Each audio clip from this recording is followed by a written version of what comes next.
अभी 3 बार मेरे साथ ओमकार करेंगे।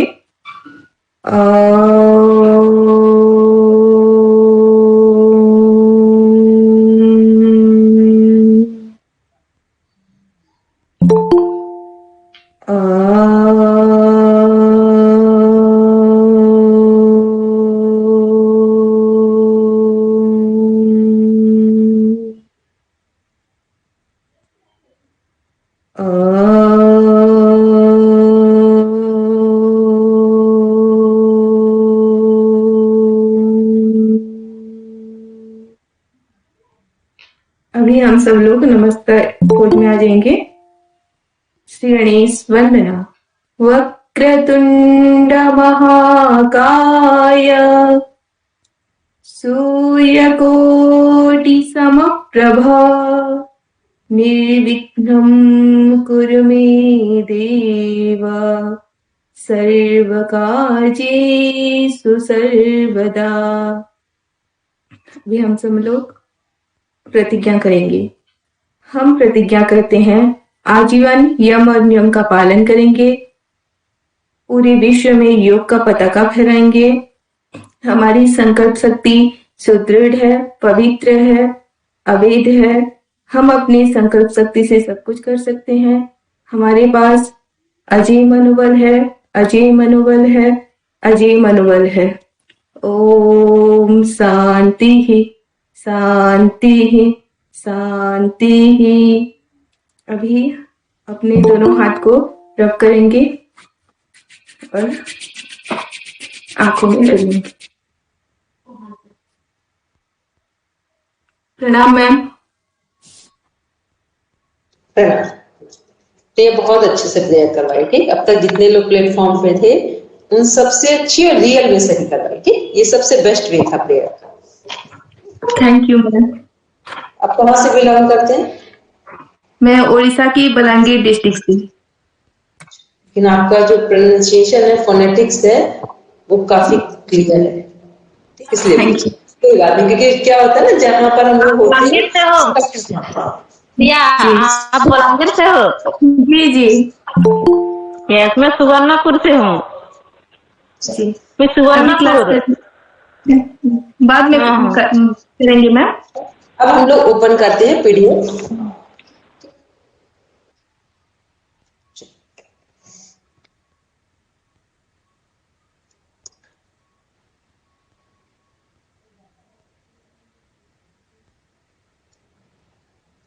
पेज नंबर ओपन करेंगे पीडीएफ का,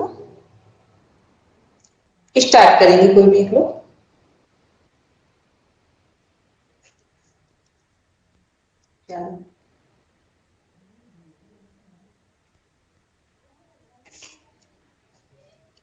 कर दूं मैं? हाँ बोले, प्रेमा जी पढ़ने जा रहे हैं? हाँ मैम। पढ़िए पढ़िए। पेज नंबर बोले प्रेमा जी, क्योंकि 2-3 क्लासेस चल रही, इसमें अगर एक डिलीट नहीं होता तो कौन हो जाता। 40 स्टार्ट। ठीक है, मिल गया, स्टार्ट।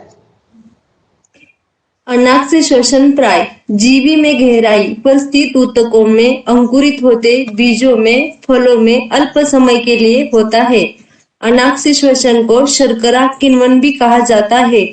ऑक्सीश्वसन कोशिकीय श्वसन का यह चरण कोशिका के अंदर माइटोकॉन्ड्रिया में संपन्न होता है। इस चरण में विभिन्न रासायनिक प्रतिक्रियाओं की एक श्रृंखला और अनेक एंजाइमों की सहायता से पाइरुविक अम्ल पूर्ण ऑक्सीकरण होता है तथा अन्य में CO2 एवं जल के रूप में बनते हैं और ढेर सारी रासायनिक ऊर्जा मुक्त होती है जो ATP अणुओं में संचित हो जाती है। इस प्रकार ग्लूकोज के पूर्ण विखंडन या पूर्ण ऑक्सीकरण के फलस्वरूप कुल ऊर्जा का लगभग 55 से 60% तक जीवों को उपलब्ध होता है। C6H12 plus O6 minus 6CO2 plus 6H2O plus 2830 Kj। श्वसन की क्रियाविधि। एक मिनट मैम, वो माइनस नहीं हो, केमिकल रिएक्शन है C6H12 plus O6 is equals to 6 carbon dioxide, 6 molecules of H2O और 2830 किलो जूल्स एनर्जी। इसको ना भी कर पाए, इस वाले को छोड़ देंगे, इसको हम कल करवाएंगे। आज हम किसी कारण से कर नहीं पाए, हमारे यहाँ फंक्शन है, ठीक है। इसको हम प्रॉपर तरीके से कनेक्ट करेंगे, जो ये वाला भी फॉर्मूला था, ठीक है। चलिए पढ़ेंगे आगे इसको। श्वसन की क्रिया विधि। श्वसन की प्रक्रिया सामान्य 2 पदों में संपन्न होते हैं। इस प्रक्रिया में ग्लूकोज के एक अणु से पाइरुविक अम्ल के 2 अणुओं का निर्माण होता है। इस प्रक्रिया में ऑक्सीजन की आवश्यकता नहीं होती है। अतः यह प्रक्रिया अनाक्षी श्वसन तथा ऑक्सी श्वसन में एक जैसी ही होती है। यह संपूर्ण प्रक्रिया कोशिका द्रव्य में पूर्ण होती है। ग्लाइकोलिसिस के पूरे चरण में एटीपी के 4 अणु बनते हैं, जबकि एटीपी के 2 अणु खर्च हो जाते हैं। इस प्रकार इस प्रक्रिया में एटीपी के 2 अणुओं का शुद्ध लाभ होता है। इस प्रक्रिया में हाइड्रोजन के 4 परमाणु बनते हैं, जो NAD को 2 NADH2 में बदलने में काम आते हैं। क्रेब्स चक्र दिया है फिगर। इस प्रक्रिया की खोज 1937 में ब्रिटिश वैज्ञानिक हेंस क्रेब्स ने की थी। क्रेब्स चक्र की संपूर्ण अभिक्रियाएं यूकेरियोटिक जीवों में, माइक्रोकॉन्ड्रिया में तथा प्रोकैरियोटिक जीवों में कोशिका कला पर होती है। इसमें ग्लाइकोलिसिस से प्राप्त पाइरुविक अम्ल के दोनों अणुओं का ऑक्सीजन की उपस्थिति में पूर्ण ऑक्सीकरण होता है। इस चरण में होने वाले प्रमुख परिवर्तन इस प्रकार है। परिसंचरण तंत्र, हृदय एवं इसके कार्य, प्रतिहारी परिसंचरण। इस तंत्र का काम शरीर के प्रत्येक भाग में रुधिर को पहुंचाना है, जिससे उसे पोषण और ऑक्सीजन प्राप्त हो सके। इस तंत्र का केंद्र हृदय है, जो रुधिर को निरंतर पंप करता रहता है, और धमनियां वे वाहिकाएं हैं जिनमें होकर रुधिर अंगों में पहुंचता है तथा कोशिकाओं के द्वारा वितरित होता है। परिसंचरण तंत्र या वाहिका तंत्र, सर्कुलेटरी सिस्टम, अंगों का वह समुच्चय है जो शरीर की कोशिकाओं के बीच पोषक तत्वों का यातायात करता है। इससे रोगों से शरीर की रक्षा होती है तथा शरीर का ताप एवं pH स्थिर बना रहता है। अमीनो अम्ल, विद्युत अपघट्य, गैसें, हार्मोन, रक्त कोशिकाएं तथा नाइट्रोजन के अपशिष्ट उत्पाद आदि परिसंचरण तंत्र द्वारा यातायात किए जाते हैं। केवल रक्त वितरण नेटवर्क को ही कुछ लोग वाहिका तंत्र मानते हैं, जबकि अन्य लोग लसिका तंत्र को भी इसी में सम्मिलित करते हैं। मानव एवं अन्य कशेरुक प्राणियों का परिसंचरण तंत्र बंद परिसंचरण तंत्र होता है। इसका मतलब है कि रक्त कभी भी धमनियों, शिराओं व कोशिकाओं के जाल से बाहर नहीं जाता। अकशेरुकों के परिसंचरण तंत्र खुले परिसंचरण तंत्र है। बहुत से तुच्छ में परिसंचरण तंत्र होता ही नहीं, किंतु सभी प्राणियों का लसिका तंत्र एक खुला तंत्र होता है। वाहिका तंत्र हृदय, धमनियों तथा शिराओं के समूह का नाम है। धमनियों और शिराओं के बीच कोशिकाओं का विस्तृत समूह भी इसी तंत्र का भाग है। इस तंत्र का काम शरीर के प्रत्येक भाग में रुधिर को पहुंचाना है, जिससे उसे पोषण और ऑक्सीजन प्राप्त हो सके। इस तंत्र का केंद्र हृदय है, जो रुधिर को निरंतर पंप करता रहता है, और धमनियां वे वाहिकाएं हैं जिनमें होकर रुधिर अंगों में पहुंचता है तथा कोशिकाओं द्वारा वितरित होता है। कोशिकाओं के रुधिर से पोषण और ऑक्सीजन ऊतकों में चले जाते हैं, और उस पोषण और ऑक्सीजन से विहीन रुधिर को वे शिरा में लौटाकर हृदय में लाती है, जो उसको फुफ्फुस में ऑक्सीजन लेने के लिए भेज देता है। आंत्र से अवशोषित होकर पोषक अवयव भी इस रुधिर में मिल जाते हैं, और फिर से इस रुधिर को अंगों में ऑक्सीजन तथा पोषण पहुंचाने के लिए धमनियों द्वारा भेज दिया जाता है। हृदय, मनुष्य के हृदय का सामने से दृश्य फिगर दिया है। हृदय पेशी ऊतक से निर्मित 4 कोष्ठों वाला खोखला अंग, वक्ष के भीतर ऊपर दूसरी पशुरका और नीचे की ओर छठी पशुरका के बीच में बाईं ओर स्थित है। उसके दोनों ओर दाहिने और बाएं फुफ्फुस है। इसका आकार कुछ त्रिकोण के समान है, जिसका चौड़ा आधार ऊपर और विस्तृत निम्न धारा नीचे की ओर स्थित है। इस पर एक दोहरा कला निर्मित आवरण चढ़ा हुआ है, जिसका हृदयावरण कहते हैं। इसकी दोनों परतों के बीच में थोड़ा स्निग्ध द्रव भरा रहता है। हृदय भीतर से 4 कोष्ठों में विभक्त है, जो कोष्ठ दाहिनी और दो बाई ओर है। दाहिनी और बाई ओर के कोष्ठ के बीच में एक विभाजक घटक है, जो दोनों ओर के रुधिर को मिलने नहीं देता। प्रत्येक ओर के कोष्ठ ऊपर है, जो अलिंद कहलाता है, और नीचे का कोष्ठ नीले कहा जाता है। दाहिने नीले में ऊर्ध्व और अधो महाशिराओं के 2 छिद्र है, जिनके द्वारा रुधिर लौटकर हृदय में आता है। एक बड़ा छिद्र अलिंद और नीले के बीच में है, जिस पर कपाटिका लगी हुई है। हृदय के संकुचन के समय अलिंद के संकुचित होने पर कपाटिकाएं नीले की ओर खुल जाती है, जिससे रुधिर नीले में चला जाता है। दाहिने नीले में फुफ्फुसी धमनी का भी छिद्र है। नीले के संकुचित होने पर रुधिर फुफ्फुसी धमनी में होता हुआ फुफ्फुस में चला जाता है। इसी प्रकार बाई ओर भी उस अलिंद है और नीचे नीले बाएं नीले में 4 फुफ्फुसी शिराओं के छिद्र है, जिनके द्वारा फुफ्फुस में शुद्ध हवा ऑक्सीजन युक्त रुधिर लौटकर आता है, और अलिंद के संकुचन करने पर वह नीले और अलिंद के बीच के छिद्र द्वारा नीले में चला जाता है। बाई ओर के इस छिद्र पर भी कपाटिका लगी हुई है। बाएं नीले में महाधमनी का छिद्र है, जिससे रुधिर निकलकर महाधमनी में चला जाता है और उसकी अनेक शाखाओं द्वारा सारे शरीर में संचार करके शिराओं द्वारा लौटकर फिर हृदय के दाहिने अलिंद में लौट आता है। हृदय के संकुचन और फैलाव के द्वारा रुधिर पर परिवहन के लिए दबाव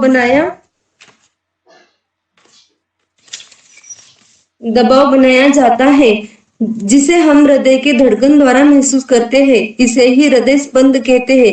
सामान्य अवस्था में यह 72 बार प्रति मिनट वयस्क मनुष्य में होता है। हृदय की कपाटिकाएं ये बड़े महत्व की संरचनाएं हैं, जो रुधिर को केवल एक मार्ग में अग्रसर होने देती है, लौटने नहीं देती। दाहिनी ओर कपाटिका 3 कौड़ी के समान भागों की बनी है और त्रिवलन कपाटिक कहलाती है। बाई और द्विवलन कपाटिका है। नीले की ओर के पृष्ठ पर इनमें बारीक रज्जु के समान तंतु लगे हुए हैं, जिनके दूसरे सिरे नीले की दीवार से निकले हुए अंकुरों पर लगते हैं। ये कंडरी एर रज्जु कहलाते हैं और अंकुरों के पेपिलीय पेशी कहा जाता है। अलिंद के संकोच से नीले में रुधिर भर जाने पर जब वह संकुचन होता है, तो रुधिर कपर्दों के पीछे पहुंचकर उनको छिद्रों की ओर उठा देता है, जिससे उनके सिरे आपस में मिलकर छिद्र के मार्गों को रोक देते हैं और रुधिर अलिंद में नहीं लौट पाता। पेपिलीय पेशी भी संकुचित हो जाती है, जिससे कंडरीय रज्जु तन जाती है और कपाटिकाओं को कपर्द अलिंद में उलटने नहीं पाते। इस प्रकार के प्रबंध से रुधिर केवल एक ही दिशा में अलिंद से नीले में जा सकता है। फुफ्फुसी और महाधमनी के छिद्रों पर भी अर्धचंद्राकार कपाटिकाएं लगी हुई है। थिवेंसियस कपाट दाएं अलिंद में पाया जाता है। रुधिर परिसंचरण ब्लड सर्कुलेशन उपर्युक्त वर्णन से स्पष्ट है कि रुधिर महाशिराओं तक दाहिने अलिंद में जाता है। वहां से रुधिर संकुचन के समय नीले में जाता है। नीले के संकुचित होने पर फुफ्फुसी धमनी में होता हुआ फुफ्फुस में चला जाता है। वहां ऑक्सीजन लेकर रुधिर 4 फुफ्फुसी शिराओं द्वारा बाएं अलिंद में जाता है और उसके संकुचन पर रुधिर बाएं नीले में चला जाता है। बाएं नीले में संकुचित होने पर रुधिर महाधमनी में अग्रसर हो जाता है। इस धमनी की शाखाएं जिनका नीचे उल्लेख किया गया है, शरीर में फैली हुई है। रुधिर इनके द्वारा अंगों में संचार करके कोशिकाओं में होता हुआ शिराओं द्वारा फिर हृदय के दाहिने भाग में लौट आता है और फिर वही चक्र आरंभ होता है। यही रुधिर परिसंचरण कहलाता है। हृदय में स्वयं संकुचन करने की शक्ति है। वह प्रति मिनट 72 बार संकुचन करता है, अर्थात एक बार संकुचन में 0.8 सेकंड लगता है। इस काल में 0.1 सेकंड तक अलिंद का संकुचन होता है। शेष 0.7 सेकंड वह शिथिल अवस्था में रहता है। निलय में 0.3 सेकंड तक संकुचन होता है। शेष काल में वह शिथिल रहता है। इस प्रकार सारा हृदय 0.4 सेकंड तक शिथिलावस्था में रहता है। हृदय का संकोच प्रकुंचन और शिथिलावस्था अनुशिथिलन कहलाता है। पढ़ना है आगे, कंटिन्यू।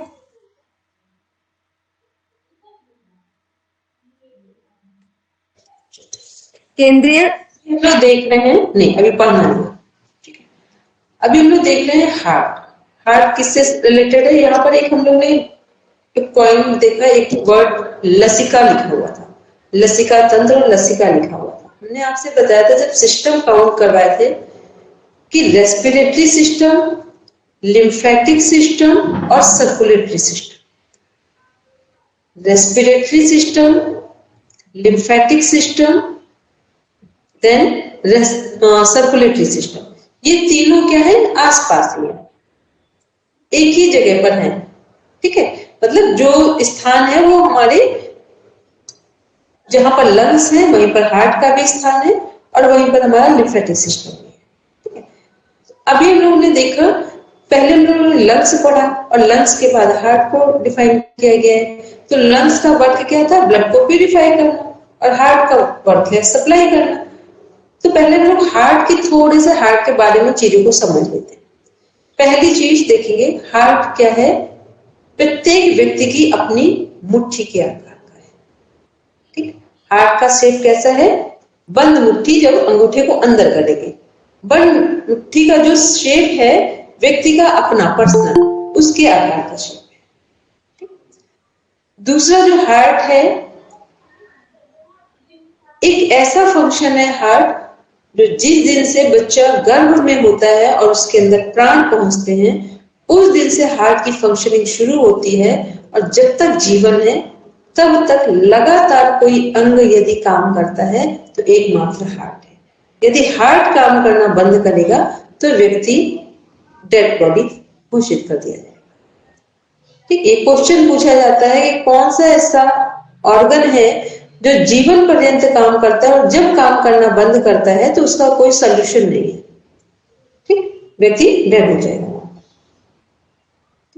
फिर आते हैं जो हार्ट है या सर्कुलेटरी सिस्टम है, तो सर्कुलेटरी सिस्टम में कौन कौन से, अगर हम लोग सर्कुलेटरी सिस्टम के मेन पार्ट्स बोले तो कौन कौन से हैं सर्कुलेटरी सिस्टम में? मुख्य अंग कौन कौन से हैं सर्कुलेटरी सिस्टम के? हम लोग ने अब तक काफी चीजें पढ़ी सुनी भी, ये अपने आप से भी समझ के बताओ कौन कौन से होंगे। हमने ध्यान से सुनेंगे, हमने क्या पूछा? सर्कुलेटरी सिस्टम के मेन पार्ट्स या अंग कौन कौन से हो सकते हैं?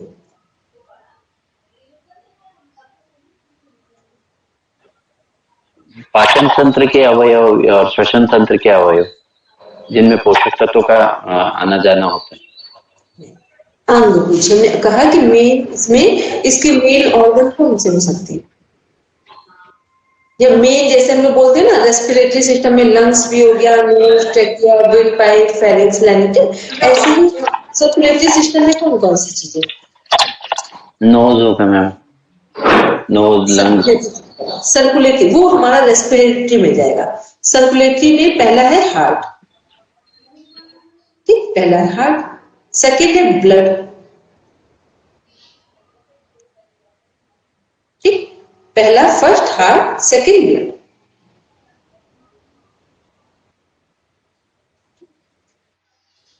अब देखेंगे जो हमारा हार्ट है, ब्लड है, अब इस हार्ट की भी हम लोग फंक्शनिंग देख रहे थे। तो हार्ट हमारा एक हमने समझा कि मुट्ठी के शेप का है, व्यक्ति की अपनी पर्सनल। सेकेंड क्या है कि हार्ट कितने बार बीट करता है एक मिनट में? 72 बार, 72 टाइम्स। और श्वासों का रिदम कितना होना चाहिए एक मिनट का, 1 मिनट का सर्कुलेशन श्वासों का? अच्छा, 16,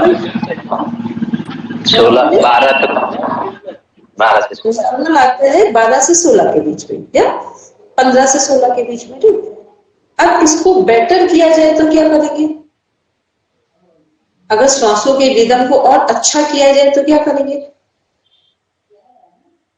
प्राणायाम प्राणायाम करेंगे, और प्राणायाम के माध्यम से श्वासों का रिदम और स्लो होता जाएगा, ठीक है। जो काउंटिंग है, ब्रेथ काउंटिंग है, ये क्या होगी और स्लो हो जाएगी। मान लो अभी हम लोग 1 मिनट में 12 से 16 बार तक ले सकते हैं श्वास। फिर प्राणायाम का अभ्यास नियमित करेंगे तो कितना हो जाएगा इसका सर्कुलेशन रेट? ये हो जाएगा जाकर 5, 6 यहाँ तक भी पहुंच सकते हैं। और अच्छा अभ्यास करते हैं तो आप देखेंगे कि सही ढंग से जो लोग अभ्यास करते हैं, हम लोग भी प्रैक्टिस करते हैं, जब नॉर्मल कभी कुछ वर्क करना होता है तो 1 मिनट नॉर्मली रोक लेते हैं, होल्ड कर लेते हैं। तो इसका मतलब क्या है कि 1 मिनट में एक बार ही श्वास लिया पूरा, ठीक है। ये भी होता है। तो कुछ लोग हैं, हम ही लोग हैं, और अच्छी प्रैक्टिस, मतलब 2 मिनट तक का रोकने का तो मेरा अपना अभ्यास है, 2 मिनट रोकने का मेरा अपना अभ्यास है, ठीक। इसके अलावा का जिनका है मेरा 1 मिनट, मैम 1 मिनट तक रुक सकते।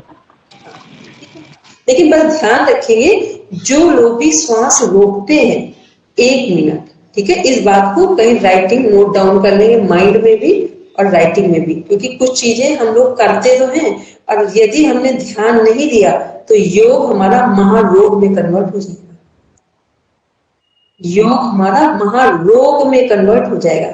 जो लोग 1 मिनट रोकने का अभ्यास करते हैं वो लोग प्राणायाम कितने करेंगे? केवल 7 से 8, बस, उससे ज्यादा नहीं करेंगे।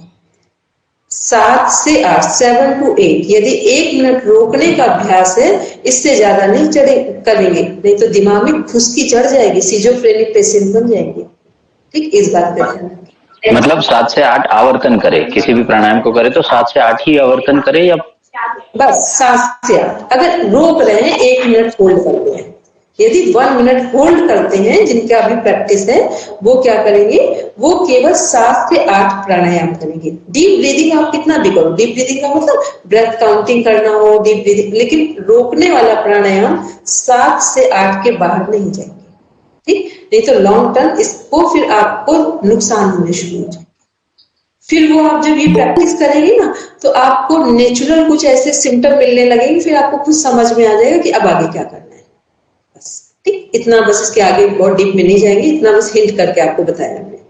दूसरा जो एक मतलब अति सर्वत्र वर्जयम्, हाँ, ठीक, excess of anything is always bad, ठीक। दूसरा क्या है? जो लोग 1 मिनट प्राणायाम रोकते हैं, 7 से 8 बार प्रैक्टिस करते हैं, वो लोग रात में गर्मी हो तो गाय का घी डालेंगे और ठंड हो तो बादाम रोगन डालेंगे। गर्मी है तो नॉस्ट्रिल में गाय का घी डालेंगे, नहीं तो ये क्या होता है, जब प्राणायाम हम रोकने लगते हैं तो नर्वस सिस्टम में खुश्की चढ़ जाती है, सूखापन आ जाता है। इसलिए प्राणायाम का जो लोग भी अभ्यास करते हैं वो खाने में घी लें या नॉस्ट्रिल में सही से घी या बादाम रोगन डालें। तो गर्मी में गाय का घी डालना है और ठंड में बादाम रोगन डालना है, ठीक। 4-4 बूंद दोनों नॉस्ट्रिल। फिर आपको लगेगा प्राणायाम करने से हमें बहुत सारे बेनिफिट हो रहे हैं, ठीक। क्योंकि हम बहुत सारे लोगों से मिलते हैं ना, बहुत कुछ कर रहे होते, फिर जब उनसे डीप में जाओ तो बहुत सारी प्रॉब्लम्स आ जाती, तो इसलिए बस बताया। जैसे हमने पूछा ना, आपने बोला 1 मिनट रोकते, इसलिए सजेस्ट किया।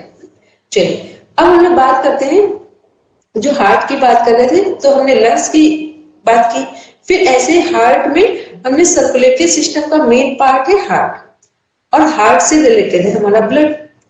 दूसरा इसी में जुड़ता है हमारा लिम्फेटिक सिस्टम। एक तरफ ऑक्सीजनेटेड ब्लड लंग्स से हार्ट को मिल रहा है, और हार्ट ऑक्सीजनेटेड ब्लड को पूरी बॉडी के ऑर्गन में सप्लाई कर रहा है। लेकिन ऑक्सीजनेटेड है जो ब्लड है हमारा, ये जो प्रोसेसिंग हो रही है, इसमें लिम्फेटिक सिस्टम जो है हमारा, ये क्या हो रहा है? ये हेल्दी हो रहा है। तो लिम्फेटिक सिस्टम में हमारी कौन कौन सी चीजें कनेक्ट हो रही थी? 4, आरबीसी, डब्ल्यूबीसी, प्लेटलेट्स और plasma. Red blood cell, white blood cell, platelets और प्लाज्मा। अब देखिए ध्यान से, पहले इस बात को बड़ा शांति से समझ लेंगे। जब हमारा लंग्स सही ढंग से ऑक्सीजन इनटेक करने में हेल्प करता है तो हार्ट प्रॉपर तरीके से ब्लड को सप्लाई कर देता है ऑक्सीजन के साथ। जब ये दोनों प्रोसेस एक साथ होती हैं तो हमारा जो ब्लड का लेवल है, आरबीसी कम है या ज्यादा है, डब्ल्यूबीसी कम है या ज्यादा है, प्लेटलेट्स कम है ज्यादा है, प्लाज्मा कम है ज्यादा है, ये सब क्या होते हैं, सब बैलेंस में आ जाते हैं। ठीक, सब ये चारों के चारों जो लिम्फेटिक सिस्टम इम्यूनिटी से जुड़े हुए हैं, लिम्फेटिक सिस्टम का दूसरा नाम इम्यून सिस्टम भी है, रोग प्रतिरक्षा तंत्र। ठीक है, लिम्फेटिक सिस्टम और रोग प्रतिरक्षा तंत्र, लिम्फेटिक को हिंदी में बोलते हैं लसिका तंत्र और इम्यूनिटी को बोलते हैं रोग प्रतिरक्षा तंत्र। बट लिम्फेटिक और इम्यूनिटी दोनों एक ही सिस्टम है, जैसे एक्सक्रेटरी सिस्टम को यूरिनरी सिस्टम भी कहा जाता है। ठीक है, वैसे इसको भी सेम ही है, सिनोनिम है दोनों। तो क्या होगा कि जब लंग्स अच्छे से वर्क करते हैं, ऑक्सीजन सही मिलता है तो ब्लड, हार्ट अच्छा काम करेगा ब्लड को सप्लाई करने में, और जब हार्ट सही तरीके से ब्लड को सप्लाई करता है तो इम्यून सिस्टम जो लिम्फेटिक सिस्टम है, यहाँ पे ब्लड के जो चार फंक्शन हैं चारों के चारों बैलेंस में आ जाते हैं। ठीक, इसीलिए प्राणायाम को सबसे अधिक महत्व दिया जाता है कि एक प्राणायाम ऐसी प्रोसेस है जो हमारे इन तीनों सिस्टम को एक ही जगह कोरिलेट कर देता है, एक ही जगह सपोर्ट कर देता है। ठीक, अब आते हैं इसी में देखते हैं जो हार्ट है हमारा। हम लोग एक चीज सुनते हैं योग की भाषा में, नस और नाड़ी। ठीक, नस और नाड़ी, इन्हें इंग्लिश में क्या बोलते हैं, आर्टरीज और वेन्स। आर्टरीज और वेन्स, धमनियां, आर्टरीज को हिंदी में बोलते हैं धमनियां और वेन्स को शिराएं। इसमें कैपिलरीज है जिसे बोलते हैं केशिकाएं। कहा जाता है कैपिलरीज जो है वो बालों से भी ज्यादा पतली है, जो एक बाल है उससे भी ज्यादा पतली है। तो ब्लड का सबसे जो अंतिम हिस्सा जो हमारी बॉडी में सप्लाई होता है वो किसके थ्रू होता है, कैपिलरीज के। पहले आर्टरीज, फिर उससे सूक्ष्म हिस्सा वेन्स, फिर उससे भी सूक्ष्म हिस्सा जो है वो कैपिलरीज। ठीक, ये एक सिस्टम बना ब्लड का। अब देखेंगे हमारे शरीर में रोग कहाँ उत्पन्न होते हैं, जहां पर ऑक्सीजन प्रॉपर नहीं पहुंचता है। तो जब ऑक्सीजन प्रॉपर नहीं पहुंचेगा तो ब्लड नहीं सप्लाई होगी, ब्लड की सप्लाई नहीं हुई तो इसका मतलब है जो ब्लड का अपनी क्वालिटी थी, आरबीसी, डब्ल्यूबीसी, प्लेटलेट्स, प्लाज्मा, सबकी डाउन हो गई। कोविड-19 में सबको याद है क्या हो रहा था, इम्यूनिटी डाउन हो गई थी। इम्यूनिटी डाउन होने पर इफेक्ट कहाँ आ रहा था, जब भी इम्यूनिटी डाउन होगी इट मीन्स सारा प्रभाव आपके लंग्स पर है, क्योंकि इम्यूनिटी का सिस्टम, इम्यूनिटी का कनेक्शन हमेशा प्राणायाम से होता है, प्राण शक्ति से होता है, श्वासों के रिदम से होता है। ठीक, इम्यूनिटी का जो कनेक्शन है किससे, हमारे प्राण शक्ति से। कई लोग बहुत नॉर्मल सी डाइट लेते हैं, नॉर्मल खाना पीना सब होता है, बट उनका इम्यून सिस्टम बहुत हाई होता है क्योंकि वो नेचुरल फॉर्म में, नेचुरल क्लाइमेट में प्राणायाम का अभ्यास और सही तरीके से जो प्रकृति के 5 तत्व हैं, पृथ्वी, जल, अग्नि, वायु और आकाश, इनके संपर्क में आ जाए। ठीक, तो जैसे ही आप इन पांचों के संपर्क में आते हैं तो आपने भोजन कब अच्छा भी किया है तब भी आपका भोजन आपका शरीर नेचुरल वे में ले लेता है, ग्रहण कर लेता है। आप देखेंगे जब आपको फ्रेश माइंड होता है तो कम अच्छा भोजन भी ठीक लगता है, और जब आपका माइंड फ्रेश नहीं होता है तो अच्छा भोजन भी आपको तकलीफ दे रहा होता है। तो इसका मतलब क्या है कि जितना जितना प्रकृति के संपर्क में होते हैं उतना हमारा इम्यून सिस्टम या रेस्पिरेटरी सिस्टम प्रॉपर वे में फंक्शन। तो कभी भी आपको कोई बोले कि इम्यूनिटी डाउन है, आप चेक कर लेना, नॉर्मली चेक करना वो प्राण शक्ति उनकी कहां तक जा रही है। मोस्टली गले तक, सेकंड बहुत होगा तो चेस्ट तक। नेवल ब्रीदिंग नहीं होगी। अगर किसी व्यक्ति की नेवल ब्रीदिंग है तो आप पहली चीज देख लेंगे वो व्यक्ति स्ट्रेट बैठा है। नेवल ब्रीदिंग वाला व्यक्ति, इनटेक करने वाला व्यक्ति झुककर बैठ ही नहीं सकता। जब वो झुककर बैठ नहीं सकता तो इम्यूनिटी डाउन हो नहीं सकती। ठीक, क्योंकि कुछ चीजें हमको बिल्कुल प्रॉपर नेचुरल देख के समझ में आती है कि इसका बीपी लो होगा, हाई होगा, इरिटेटिंग पर्सन है, नॉर्मल पर्सन है, कंफ्यूज पर्सन है, क्या प्रॉब्लम है, ये तो बस आपको फिजिक आप देखो, आप तुरंत उसकी साइकोलॉजी निकालोगे। ठीक, तो इम्यूनिटी का संबंध किससे है? हमारे लंग्स से है, और लंग्स की इम्यूनिटी डाउन हुई तो इसका मतलब हमारा हार्ट का जो सर्कुलेशन है, हार्ट का जो फंक्शन है वो वीक हो जाए। और जहां पर इम्यूनिटी डाउन होती है, श्वास हमारी प्रॉपर ऑक्सीजन पहुंचती नहीं है जिस अंग में, सेल में, तो आप समझ लें जिस जगह पर आपका ऑक्सीजन नहीं पहुंच रहा है बॉडी के पार्ट में, उस जगह पर आपको गंभीर रोग होने की संभावना है। जब भी कैंसर के सेल बढ़ते हैं, ट्यूमर होता है, किडनी में स्टोन होते हैं, गैंग्रीन होता है, इस तरह की प्रॉब्लम्स होती है, कब होती है? लीवर फेल होता है, किडनी फेल होती है, ये तब होती है जब यहाँ पर प्रॉपर तरीके से ऑक्सीजन इनटेक नहीं कर रहा है ब्लड के साथ। ठीक, इसीलिए किसी भी बीमारी को ठीक करने में एक डाइट और एक प्राणायाम, दो सबसे अच्छा रोल प्ले करते हैं। चलिए अब आते हैं नेक्स्ट, हम लोग देखते हैं हार्ट के बारे में।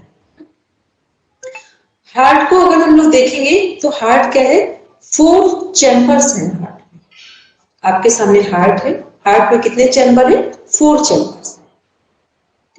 4 चैम्बर्स का मीन्स हुआ 4 प्लेसेस हैं हार्ट की सप्लाई के। ये कैसे कैसे? हार्ट इम्प्यूरिफाइड ब्लड कैसे और प्यूरिफाइड ब्लड कैसे वर्क करेगा? तो जो फर्स्ट है, हम लोग अगर राइट से लेंगे, राइट और लेफ्ट 2 पार्ट में डिवाइड है, और फर्स्ट और जो 2, मान लो हमारा राइट पार्ट में और लेफ्ट 2 ही लंग्स है, तो ऐसे हमारा हार्ट डिवाइड है चैम्बर में। अब जो हमारा राइट साइड है, इसके भी 2 पार्ट है, तो फर्स्ट जो है पार्ट उसे बोलते हैं एट्रियम, आर्ट्रियम, ठीक है, जिसे अलिंद बोलते हैं हिंदी में, और सेकंड है वेंट्रिकल, जिसे हम लोग नीला बोलते हैं। सेम वे हमारे लेफ्ट साइड है लंग्स में, और ये स्थान किसका बन रहा है? हमारे प्लेस किसका है? हार्ट। लिसन केयरफुली, हार्ट को कितने पार्ट्स में डिवाइड किया गया है? चैम्बर को 4 में। ठीक, फर्स्ट में भी 2 है, जिसको पहला पार्ट जो है वो है आर्ट्रियम, अलिंद, सेकंड नीला, जिसे बोलते हैं ventricle in English. Left side में भी यही है हमारा, आर्ट्रियम और वेंट्रिकल। अब इसमें देखते हैं 2 वर्ड है, सुपीरियर वेना कोवा और इंफीरियर वेना कोवा, जो यहाँ लिखे नहीं है। ठीक, सुपीरियर मीन्स क्या होता है? हमारे ऊपर के अंग, सिर से लेके पाचन तक, सुपीरियर। इंफीरियर में कौन है? जो हमारे हाथ पैर अलग से, या ये कहते हैं पैरों वाला जो नीचे वाला पार्ट है। तो सुपीरियर वेना कोवा और इंफीरियर वेना कोवा 2 जगह है जो ब्लड को, जब इम्प्यूरिफाइड ब्लड को हार्ट की तरफ ले जाएंगे। अब इसको देखते हैं, एक बार ध्यान से सुनेंगे इसकी फंक्शनिंग कैसे होगी। आप शब्दों को हटा दें, अब केवल ये देखेंगे जो 4 चैम्बर है, 4 रूम है, उनमें कैसे काम हो रहा है। बस ऐसे करके देखते हैं सरल भाषा में। पहले जो हमारा राइट साइड में फर्स्ट रूम है, जिसका नाम है आर्ट्रियम, अलिंद। यहाँ पे कौन सा बन रहा है? प्यूरिफाइड या इम्प्यूरिफाइड? ये इम्प्यूरिफाइड रहेगा। इम्प्यूरिफाइड, ठीक, अशुद्ध रक्त। इम्प्यूरिफाइड ब्लड कहां पर आ रहा है हमारा? और इम्प्यूरिफाइड ब्लड कहां से आ रहे हैं?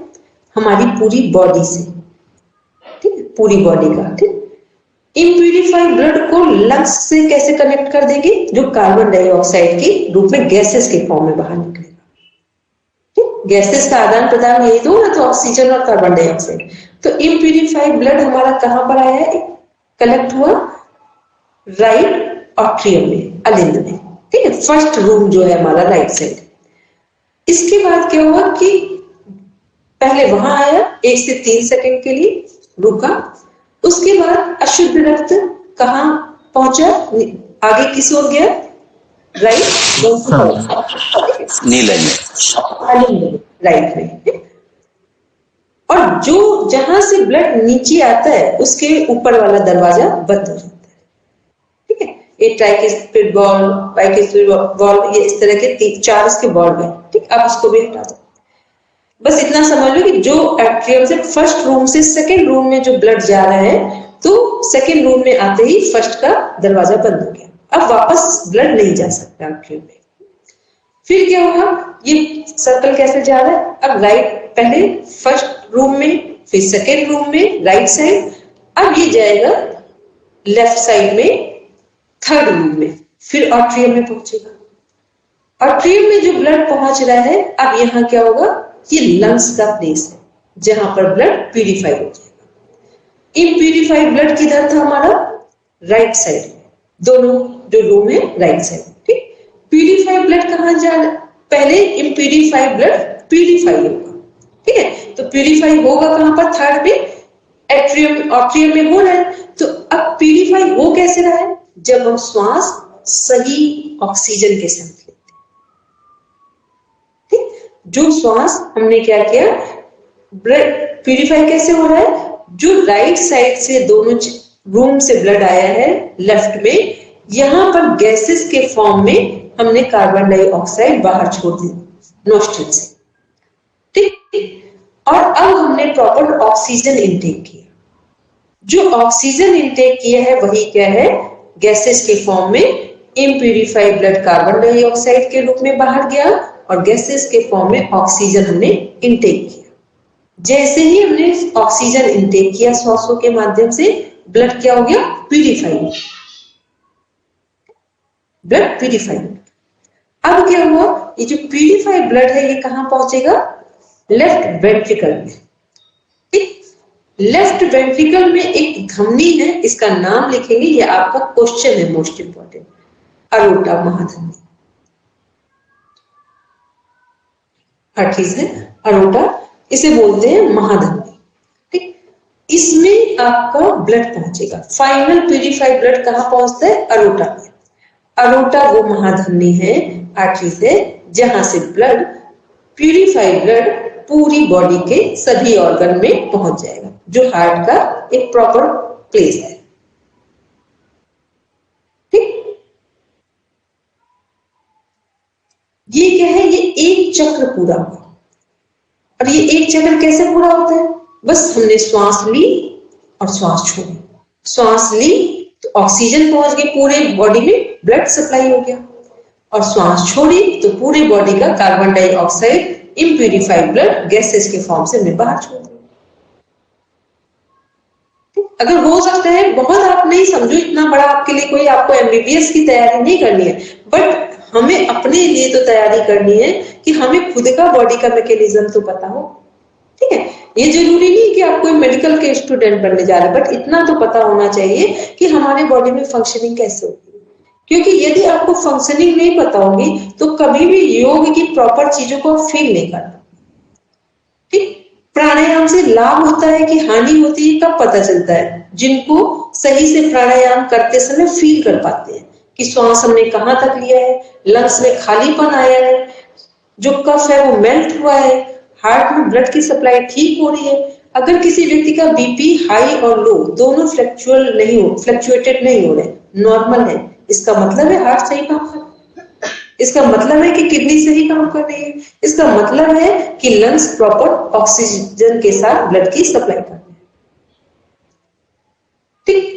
ये क्या है, सब एक दूसरे से कोरिलेट है। ऐसा नहीं कि सर्कुलेटरी सिस्टम को अलग कर देंगे, रेस्पिरेटरी को अलग कर देंगे, या हम लिम्फेटिक को अलग कर देंगे, ये तीनों सिस्टम एक जगह है इसलिए कोरिलेट कर पाते हैं। फिर जितना ये तीनों सिस्टम एक साथ काम करते हैं उतना ही ये हमारे नर्वस सिस्टम को एक्टिव रखेंगे, डाइजेस्टिव सिस्टम को सपोर्ट करेंगे।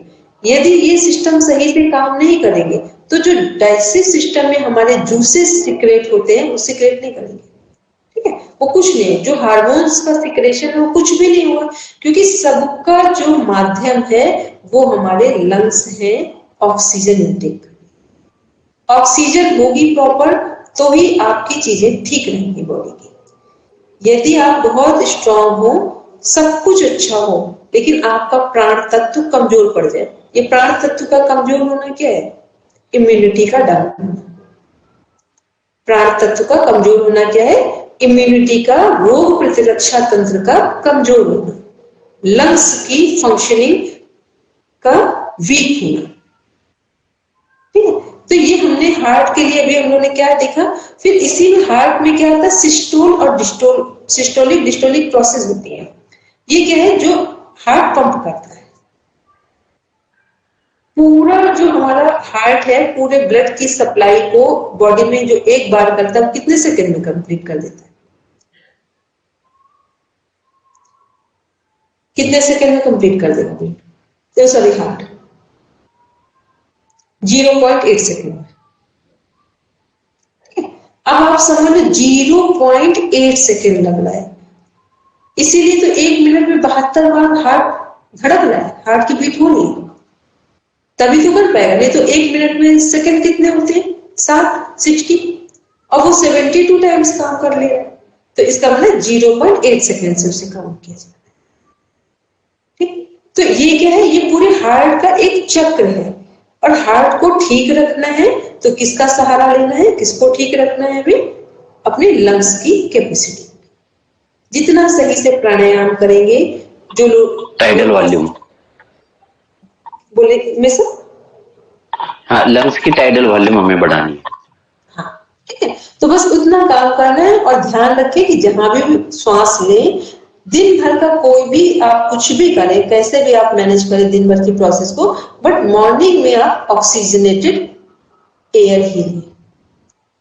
ठीक, जैसे भी हो, आप चाहे उसको पौधे आसपास लगाकर वहां बैठ कर लें, या कुछ और भी तरीके हैं। लौंग और कपूर को जिस रूम में आप जला देते हैं वहां पर भी ऑक्सीजन क्रिएट हो जाता है। ऐसे जो चीज आपको सुटेबल हो, बट ये नहीं करें कि बस प्राणायाम शुरू कर दिया और हमने ध्यान नहीं दिया आसपास के वातावरण। तो ये अभी हमने हार्ट की फंक्शनिंग पढ़ी, और हार्ट को अच्छा रखना है तो हार्ट के शेप की कौन सी चीज आती है? जो हमारा ऑर्गन है उससे रिलेटेड जिस भी खाद्य पदार्थ का डिजाइन है वही उसके लिए औषधि का काम है। तो हार्ट को किससे स्ट्रॉन्ग किया जा सकता है? बादाम। हार्ट का शेप किससे लिया जाता है? बादाम का। ठीक, पैनक्रियास के लिए क्या है? करेला। ठीक, किडनी के लिए राजमा। जैसा जिसका शेप है उसके लिए वही डाइट सुटेबल है, उस तरह की। ठीक, माइंड के लिए क्या यूज करते हैं? अखरोट, क्योंकि अखरोट का अंदर से शेप देखिए, जो हमारे नर्वस सिस्टम का शेप है भाई, ब्रेन के लिए। ठीक, ऐसे ही हमारी स्पाइन के लिए सबसे अच्छा क्या है? अगर स्पाइन को स्ट्रॉन्ग रखना हो, स्पाइन की डिस्क से बचना हो, स्वेलिंग से बचना हो, प्रॉब्लम्स आती, बोलेंगे वैसे ड्रमस्टिक। ड्रमस्टिक तो होता है हमारे जितने वात रोग हैं उनकी रामबाण। जितने वात रोग हैं उनमें आप ड्रमस्टिक यूज करिए, उससे अच्छा कुछ है भी नहीं, कुछ भी नहीं है उससे अच्छा। इसके लिए यूज करते हैं, कभी नेचुरल टाइम मिले तो देखेंगे, जो अंजीर होती है वो इसकी। अंजीर का जो शेप है, जो वो अंदर रोल है जिसमें जो लगती है ना रस्सी टाइप की, हम लोग को रोल, उसको जब नेचुरल फॉर्म में होती है तब आप देखेंगे जो हम लोगों का स्पाइन का शेप है वही अंजीर का। सॉरी, अंजीर का नहीं, सॉरी, एक किशमिश होता है, कुछ मिस कर रहे हैं। एक किशमिश होता है, एक मुनक्का होता है, अंजीर ही तो बोलेंगे उसको, जिसमें रोल होते हैं, एक के अंदर एक ऐसे। अंजीरी ना, वो तो मैम अंजीर को सुखा कर, रुको, वो अंजीर को सुखाने के बाद उसके वो कट्स मारे होते हैं, चिप्स जैसे बना के, और वो फिर उसी की रस्सी में अटकाते हैं। हमने सही बोला है, ठीक है, अंजीरी है वो। ठीक है, हमको लगा कुछ मिस कर रहा था, क्योंकि आज हम लोगों के एक डाइट वाली क्लास थी तो उसमें कुछ डाइट अलग से नोट्स है। ठीक, वो नहीं, अंजीरी है। ठीक है, वो अंजीर का है, तो जब नेचुरल फॉर्म में होती है तो वो हमारे इसी का शेप होता है। ठीक, हमने सही बोला, उसमें कोई कंफ्यूजन नहीं है। तो वो उसमें क्या है कि उसको जब लेते हैं तो आपका जो स्पाइन वाला पार्ट है वो स्ट्रॉन्ग होता है। तो जितने हमारे बॉडी के जो शेप हैं उनसे रिलेटेड हमारे खाद्य पदार्थ। अब आते हैं नेक्स्ट, एक चीज देखते हैं, हार्ट को ठीक रखना है। एक आपको छोटी सी रिसर्च बताते हैं, अब्दुल कलाम जी जब जीवित थे वो रिसर्च हुई है, उसके बाद अभी लोग हैं उसमें। ये जो हमारा ब्रह्म कुमारी जी का चलता है जोधपुर में, माउंट आबू, सुरेश ओबेरॉय जी उनके साथ माउंट आबू जो प्लेस है, वहां पर 1000 लोगों का हार्ट के पेशेंट का सर्वे हुआ था, रिसर्च किया गया उन पे। जिनकी सर्जरी हो गई थी वो भी, जिनकी सर्जरी नहीं हुई थी। अब्दुल कलाम जी का वो था रिसर्च प्रोजेक्ट था उसके। तो उसमें क्या हुआ कि जितने लोगों की हुई थी सर्जरी उनकी, फिर इनके बाद जिनकी नहीं हुई थी, होने वाली थी, उन सब लोगों को 6 महीने ऑब्जर्वेशन में रखा गया, मेडिटेशन कराया गया, और ये जो उनको बादाम वगैरह खाने का भी सब ध्यान रखा गया उनका। इसके बाद उनमें से किसी की सर्जरी नहीं हुई। 5 साल तक शायद उसकी फॉलोअप स्टडी भी हो चुकी, किसी को कोई प्रॉब्लम नहीं।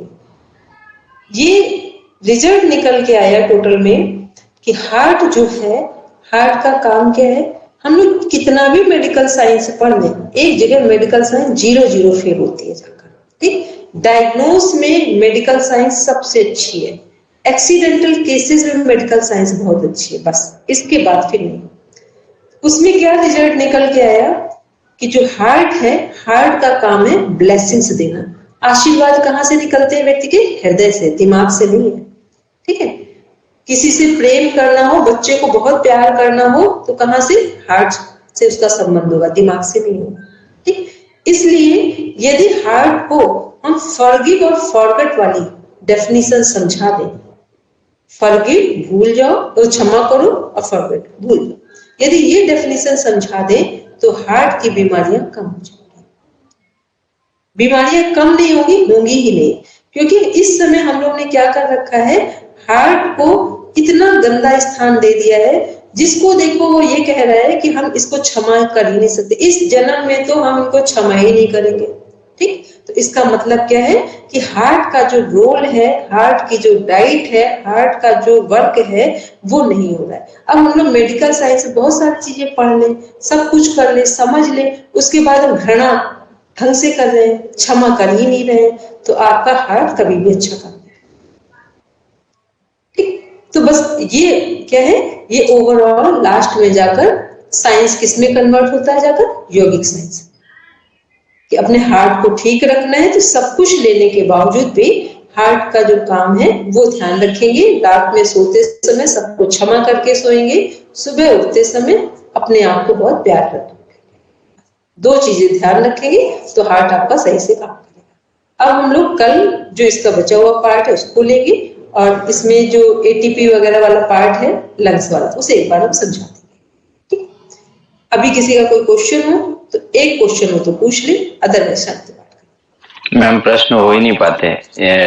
ये एटीपी और एनएडी क्या है वो समझ में नहीं आया। केमिकल रिएक्शन आपने कहा एटीपी और एनएडी बहुत इजी फॉर्म में बताएंगे। ठीक, एटीपी हमारे ये लिखा हुआ है। ठीक, हम जो भी खाओगे तो यही कन्वर्ट है, वो किसी कारण से हमारे यहाँ शादी है, 2 घड़ी में है, इसलिए बस हम कैसे भी टाइम अरेंज करके क्लास ले जाते हैं। ठीक है, तो इसको अच्छा मैम, मेरा एक थोड़ा भी टाइम होगा, मेरा एक बालिश प्रश्न ये है कि हमने लंग्स वगैरह में सब मतलब जिक्र किया, फेफड़ों का हुआ, लेकिन डायफ्राम का जिक्र नहीं हुआ। हृदय भी हमारा हो रहा है, तो डायफ्राम मतलब कहीं आया नहीं उसमें।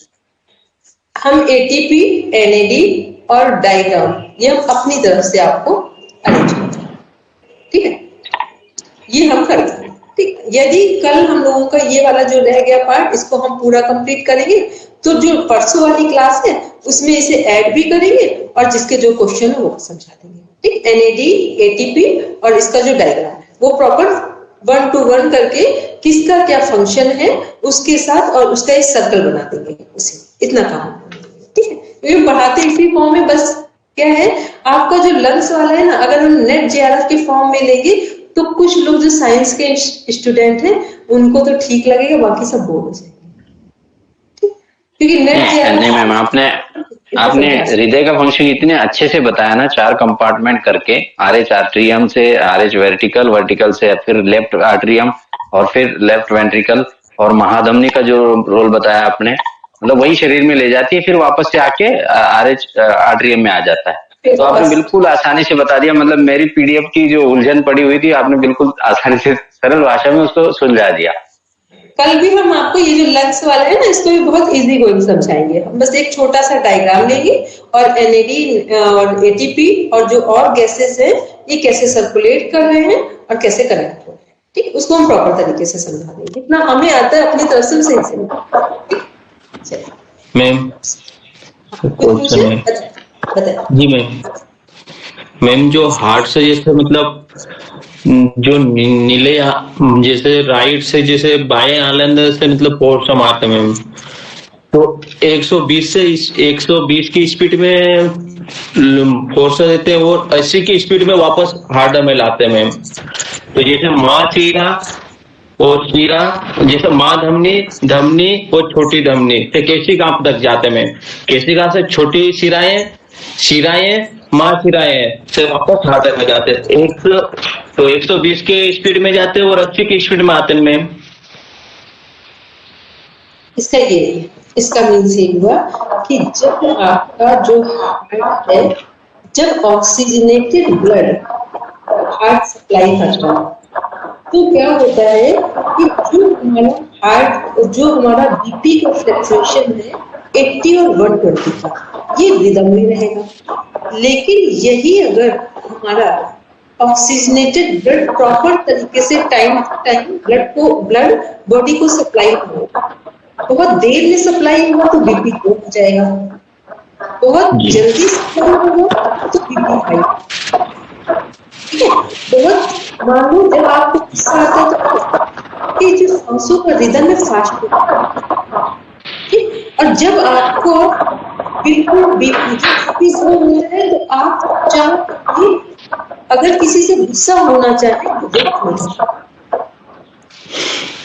तो ये क्या है कि जैसा हमने ऑक्सीजन के साथ ब्लड हमारा बॉडी को सप्लाई हो रहा है, यदि प्रॉपर ऑक्सीजन के साथ ब्लड सप्लाई नहीं हो रहा है, एक चीज क्या है, जो लोग एक करेंगे सब देखिए, यदि हमने बॉडी को सब और हमने ऑक्सीजन लिया तो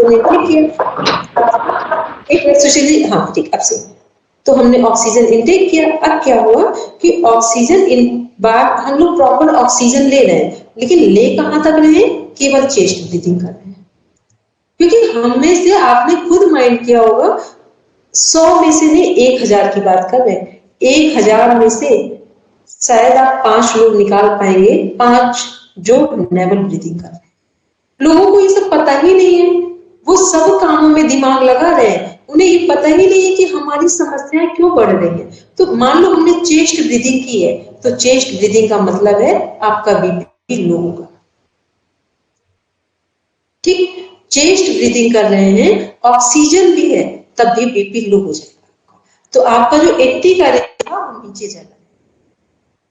ठीक, ऐसे ही सेम यदि हम लोग अपना जो ब्लड का रेशियो है ये हम क्या कर दें, बहुत फास्ट, जैसे होता है ना कि बहुत जल्दी जल्दी चल के आ रहे हैं, फिर बैठ गया, चल के आए फिर हम बैठ गए, फिर में हमने क्या किया, अब चल के आए भी हैं और बैठ भी गए, तो अब क्या होगा हम लोगों का कि जो हमारा ब्लड की फ्लक्चुएशन है जो ब्लड का, वो क्या होगा, वो चेस्ट से नीचे जा भी नहीं रहा, श्वास नीचे भी नहीं जा रहा है। पहले नॉर्मल थे तो श्वास नीचे था, तो हमने क्या किया, हमारा बीपी लो हो रहा था। अब क्या हो रहा है, श्वास नीचे भी नहीं जा रहा है और हम बहुत तेजी से चल रहे हैं। फिर तेजी से चलते चलते हमने पानी पिया, पानी पीने के बाद कुछ बात की, अब देखें बीपी हाई हो जाए।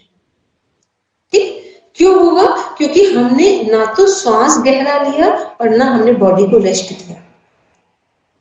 जब हम दोनों ही सिचुएशन फॉलो नहीं करते, और ऐसे में यदि आपका पेट साफ नहीं है तो आप 110% लिखें, बीपी हाई हो जाएगा आपका, क्योंकि कोई गैसेस कहीं से पास आउट नहीं हो रही है। ठीक है, अभी हम इसको और आपको अच्छे से समझा देंगे। ठीक, जो अभी क्लास लेंगे उसमें समझा देंगे। ठीक है, चलिए शांति पाठ करते हैं सभी लोग। शांति शांति शांति, सर्वारिष्टं शांतिर्भवतु। Now let you palm with your eyes, then open